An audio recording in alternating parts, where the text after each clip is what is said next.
여호와의 말이니라. 아멘. 어떤 사람이 길을 가고 있었습니다. 길을 가던 도중에 저 멀리 흐릿하게 무언가가 보입니다. 가까이 다가가서 보니 피로 덮인 신생아입니다. 탯줄도 덜렁덜렁 달려있고 물로 씻겨주거나 포대기에 감싸주지 않아 더럽고 위태한 모습입니다. 길을 가던 그 사람은 버려져 더러운 그 아이를 품에 안고 자신의 집으로 갑니다. 가서 탯줄도 예쁘게 잘라주고 따뜻한 물로 씻겨주고 부드러운 포대기로 감싸 안아줍니다. 또 먹을 것을 먹입니다. 옷도 입혀줍니다. 시간이 흘러 이 아이는 아름다운 여성이 되었습니다.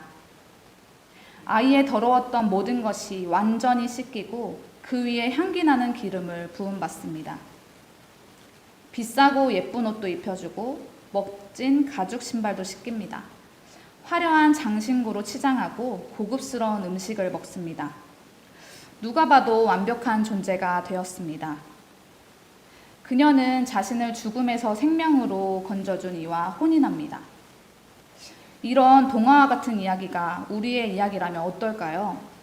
오늘 이 시간을 통하여 이 자리에 모인 우리 모두가 하나님의 사랑이 얼마나 크고 놀라운지, 그리고 하나님께서 얼마나 우리에게 성실하신 분이신지, 또 언약을 이루기 위해 얼마나 열심이신지 깨달아 누리는 은혜가 있기를 소망합니다.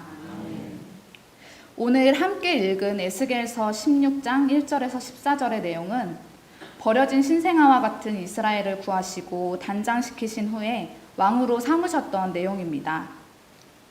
오늘 읽은 본문 이후의 내용은 이스라엘이 왕후가 되어서도 끊임없이 가증한 음행을 저지르며 하나님을 배반하지만 그럼에도 불구하고 하나님께서는 언약을 기억하시며 회복시키시는 내용이 나옵니다. 이 내용 전체를 다루고 싶었지만 너무 길어서 14절까지만 나누게 되었습니다. 하나님 앞에 신실하지 못한 우리를 더 큰 사랑으로 안으시는 하나님의 열심에 대해 함께 알아보겠습니다. 첫 번째는 부정한 채 버려진 우리를 건지시는 하나님의 열심입니다. 함께 4절과 5절을 읽겠습니다. 내가 날 때에 내 배꼽줄을 자르지 아니하였고 내가 아니하였고 너를 강보로 싸지도 아니하였나니 아무도 너를 돌보아 이 중에 한 가지라도 내게 행하여 너를 불쌍히 여긴 자가 없었으므로 내가 나던 날에 내 몸이 천하게 여겨져 내가 들에 버려졌느니라. 아멘. 아기를 낳으면 꼭 하는 일이 무엇일까요? 탯줄을 자르는 것입니다. 탯줄을 자르는 것은 너무나 당연한 일입니다. 이것은 모든 세대와 모든 문화에서 공통적으로 하는 일입니다. 더불어 아기를 씻기는 것은 탯줄을 자르는 것만큼이나 중요한 일입니다. 고대 근동 이스라엘 사회에서는 이 일을 더 중요하게 생각해서 태어난 날과 셋째 날, 그리고 일곱째 날, 40번째 날에 특별하게 씻었다고 합니다. 사절에 소금을 뿌린다는 표현을 했지만 원래는 소금을 물에 타서 소금물로 아기를 씻는 것을 뜻합니다. 소금물로 아기를 씻었던 이유는 아기의 피부를 강하게 하고 아기 몸에 있는 해로운 세균을 죽이는 효과가 있었기 때문입니다. 이렇게 중요함에도 불구하고 그 아기에게 아무것도 하지 않았다는 것은 아기의 부모가 그를 버린 것은 물론이요, 그를 돌보아줄 사람이 전혀 없었다는 뜻입니다. 철저히 버려지고 철저히 소외된 것입니다. 이 모습 속에서 우리는 우리의 모습을 발견할 수 있습니다. 들판에 버려진 신생아가 우리와 과연 무슨 상관이 있을까요? 그 들판에 버려진 신생아는 마치 구원 이전의 우리의 모습과 같습니다. 예수 그리스도를 만나기 전에 우리의 모습은 아무도 보호해주지 않아 버려진 자와 같았고 온갖 죄로 인해 더러워졌고 그리고 의지할 곳이 하나도 없었습니다. 추하고 초라하며 불결하고 연약하여 위험과 사망의 위기에 노출되어 있던 우리에게 예수 그리스도가 찾아오셨고 우리를 돌보아 주셨습니다. 도무지 사랑할 만한 그리고 보호받을 만한 어떠한 조건도 갖추지 못했음에도 불구하고 하나님께서는 우리와 같은 자들을 하나님의 은혜와 절대 주권으로 선택하셨습니다. 사도 바울은 이렇게 말하고 있습니다. 우리가 죄인 되었을 때, 그리고 우리가 연약할 때에, 죄의 종노릇을 하여 사망을 향해 다름질을 할 때에 그리스도께서 경건치 않은 우리를 위하여 죽으셨으며, 우리가 하나님과 원수 되었을 때에 그의 죽으심으로 하나님과 화목하게 하셨습니다. 아멘. 두 번째는 적신을 가리워 주시고 아내로 맞으시는 열심이십니다. 함께 6절에서 8절을 읽겠습니다. 내가 내 곁으로 지나갈 때에 내가 피투성이가 되어 발짓하는 것을 보고 내게 이르기를 너는 피투성이라도 살아있으라. 다시 이르기를 너는 피투성이라도 살아있으라 하고 내가 너를 들의 풀같이 많게 하였더니 내가 크게 자라고 심히 아름다우며 유방이 뚜렷하고 내 머리털이 자랐으나 내가 여전히 벌거벗은 알몸이더라. 내가 내 곁으로 지나며 보니 내 때가 사랑을 할 만한 때라. 내 옷으로 너를 덮어 벌거벗은 것을 가리고 내게 맹세하고 언약하여 너를 내게 속하게 하였느니라. 나 주 여호와의 말이니라. 아멘. 산모가 아기를 출산하는 과정에서 묻어나온 피가 그대로 묻어있는 채로 버려졌습니다. 그런 상태로 길에 버려졌다는 것은 시간이 조금만 더 지나면 아기의 생명이 위태롭게 된다는 것을 암시합니다. 아기는 젖먹던 힘을 다해서 발짓을 합니다. 절망적인 상태에서 처참하게 발버둥을 칩니다. 그때 어떤 사람이 그 곁을 지나갑니다. 지나가다를 원어로 살펴보면 한 장소에서 멀리 떨어져 있는 장소로 이동하는 것을 의미합니다. 멀리 떨어져 있는 목적지를 향해서 어떤 장소를 지나가거나 건너는 중으로 볼 수 있습니다. 그 의미는 아기를 돌보거나 구하고자 하는 의도가 전혀 없다는 뜻입니다. 하지만 하나님께서는 그냥 지나치지 않으시고 아기 곁으로 다가가십니다.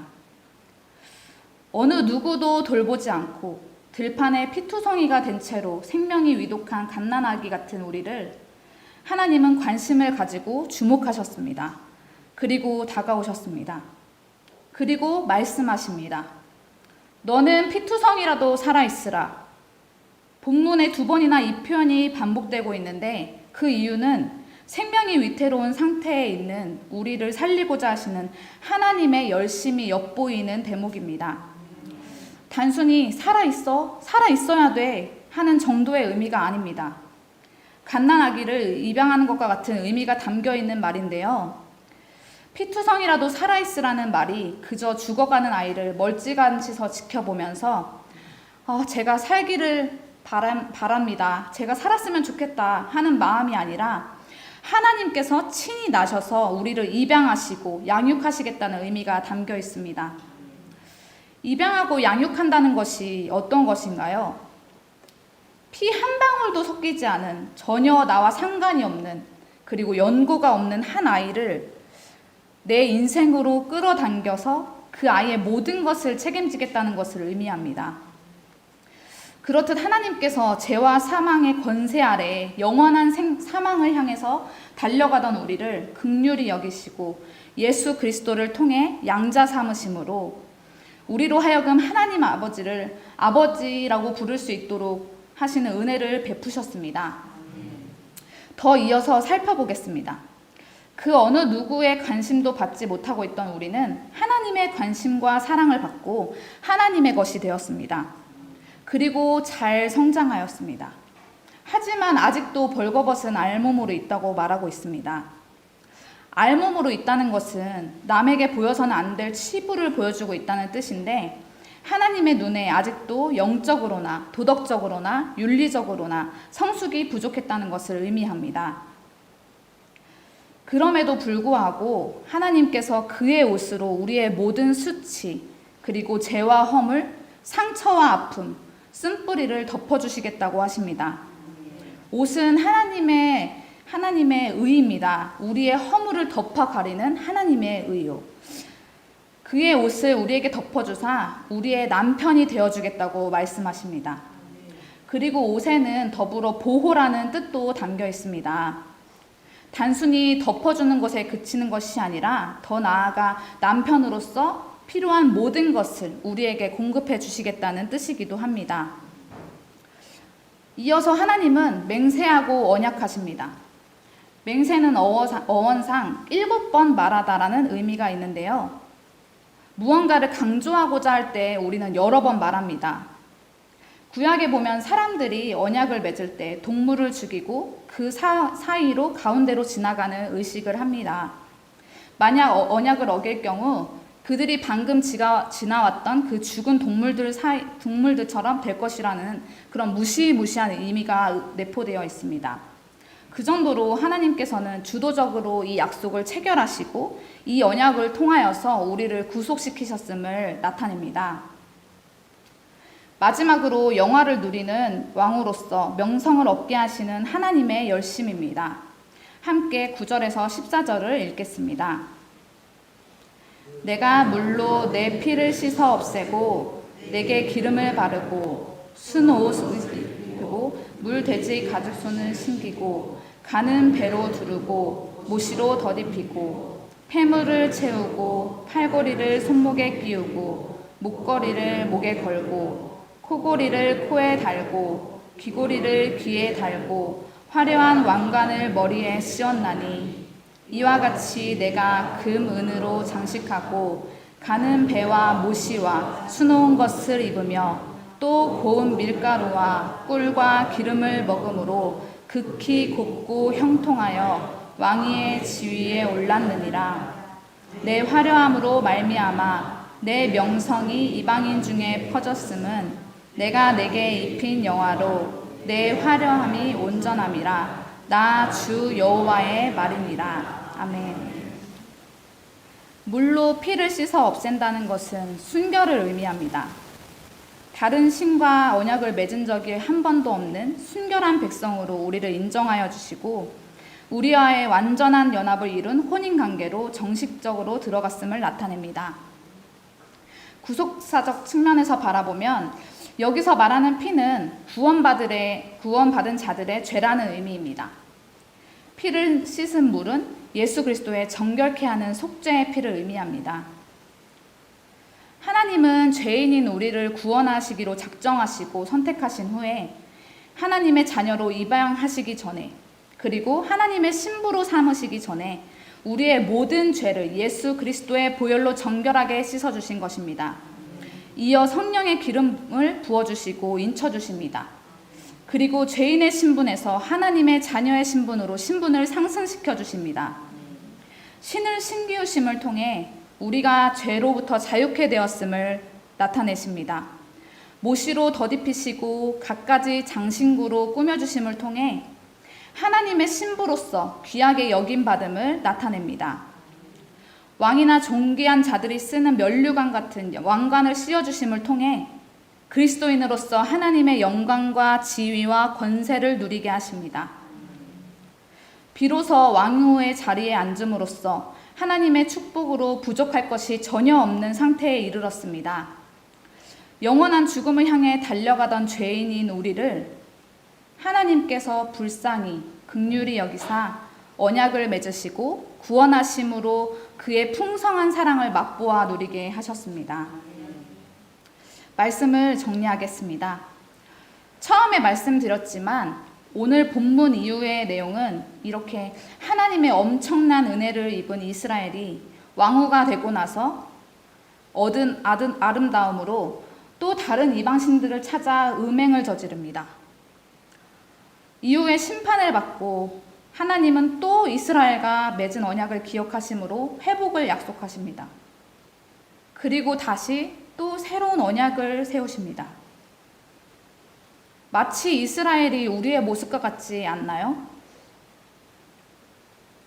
하나님의 은혜로 버려진 갓난아기 같은 인생이 왕후의 인생으로 바뀌었습니다. 그런데 그 은혜는 새까맣게 있고 다른 이방신들을 찾습니다. 무엇이 나를 만족할까 하며 이것도 찔러보고 저것도 찔러봅니다. 가족이, 친구가 나를 만족하게 할까? 세상 유흥이 나를 만족하게 할까? 돈이 나를 만족하게 할까? 사회적 지위가 나를 만족하게 할까?